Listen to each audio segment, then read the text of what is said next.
संख्या और क्रम भी आता है छंद में। तो क्या है संख्या और क्रम? संख्या और क्रम मात्राओं और वर्णों की गणना को, गणना माने क्या होता है? गिनती। मात्राओं और वर्णों की गणना, मात्रा मतलब किसी भी अक्षर में या शब्द में लगे हुए मात्रा को गिनना। मात्रा और वर्ण मैंने बताया है, वर्ण किसे कहते हैं? अक्षर। इनकी गणना करना, गिनती करना। जैसे यहाँ पे अभी मात्रा लगा हुआ है राजा में, तो इसकी हम गणना कैसे किए, गिनती कैसे किए? अगर रा में आ की मात्रा है तो ये दीर्घ है, और जा में भी मात्रा है तो ये भी दीर्घ है। तो संख्या और क्रम मात्राओं और वर्णों की गणना को संख्या कहते हैं, और लघु गुरु के स्थान, लघु और गुरु का स्थान निर्धारण को क्रम कहा जाता है, क्रमशः। यति किसे कहते हैं? छंद में ये सारी चीजें होती हैं कि चरण मात्रा, यति, गति, लघु, गुरु।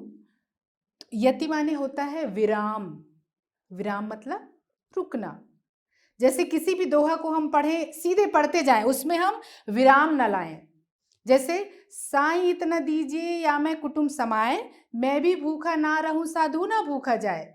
तो क्या हुआ इसमें? चरण कहाँ है, गति कहाँ है, विराम कहाँ है? अगर हम इसको ये बोले, साईं इतना दीजिए जामे कुटुंब समाए,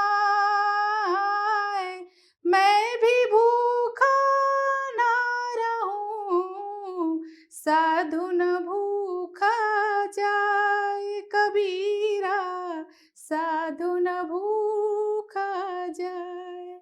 तो साईं इतना दीजिए एक चरण हुआ, यहां पे हम क्या किए? रुके, अल्प विराम लगा। रुकना क्या कहलाता है? यति कहलाता है। ठीक। और तो यति का मतलब क्या होता है? विराम, मतलब कुछ समय के लिए रुकना, यति हुआ। गति माने क्या होता है? गति माने क्या हुआ? गति माने होता है लय।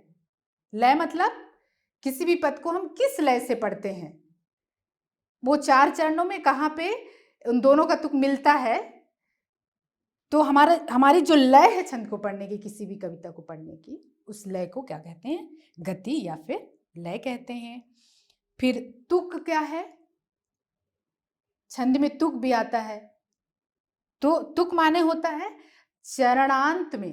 अब चरणांत क्या है? चरण के अंत में। चरणांत मतलब चरण के अंत में वर्णों की आवृत्ति। तुक मतलब जब कोई भी लाइन समाप्त होती है आखिरी, तो आखिरी जहां हुआ जो शब्द आया, उसकी दूसरे पंक्ति में भी उसी तरह का शब्दों का आना, उसी तरह के वर्णों के आना और समाप्त होना क्या कहलाता है? आवृत्ति। किसकी आवृत्ति? वर्णों की आवृत्ति। जैसे साईं इतना दीजिए जामे कुटुंब समाए, ये हुआ समाए। और मैं भी भूखा ना रहूं साधु ना भूखा जाए। समाए और जाए, ये दोनों ही क्या हुआ? तुक है। चरण के अंत में एक जैसे शब्द आए तो उसे क्या कहा जाता है? तुक कहा जाता है। इसमें एक चीज और है, गण। यहां नहीं दिख रहा इसलिए नहीं लिखे। गण होता है, तो गण किसमें होता है? वर्णिक छंद में तीन वर्णों के योग से क्या बनता है? गण बनता है। और इनकी संख्या क्या है? गणों की संख्या कितनी है? गणों की संख्या है 8 मानी जाती है। तो ये वर्णिक छंद में हम बताएंगे। तो क्या है बच्चों कि छंद का शब्दार्थ क्या हुआ?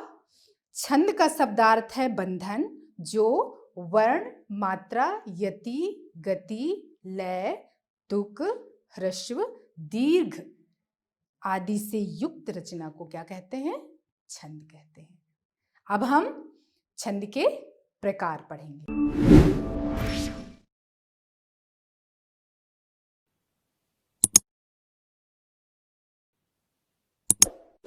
इस वीडियो को लाइक करें, हमारे चैनल को सब्सक्राइब कर बेल आइकन जरूर प्रेस करें।